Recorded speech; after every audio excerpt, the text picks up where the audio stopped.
এই ছেলেরা, তোরা নামাজ পড়বি কোন দিন? তোরা মানুষের বাচ্চা না? জীবন মানে কি শুধু বেডি? হ্যাঁ, জীবন মানে শুধু বেডির পিছনে আড়ন? হ্যাঁ, জিন্দিগি মানে উলঙ্গ ছবি? হায় হায় হায়,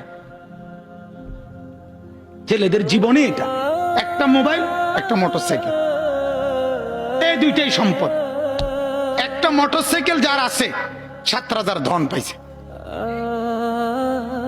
সোজা হিসাব, ঢাকা থেকে মোটরসাইকেল ছাড়ে কক্সবাজার গিয়ে থামে। হ্যাঁ, প্রতিদিন রাতে, প্রতিদিন শত শত ছেলে মোটরসাইকেল চালায়। এজন্য ভাবা দরকার। আমার কথা হলো, আমার চিৎকার আমি দিতে থাকি।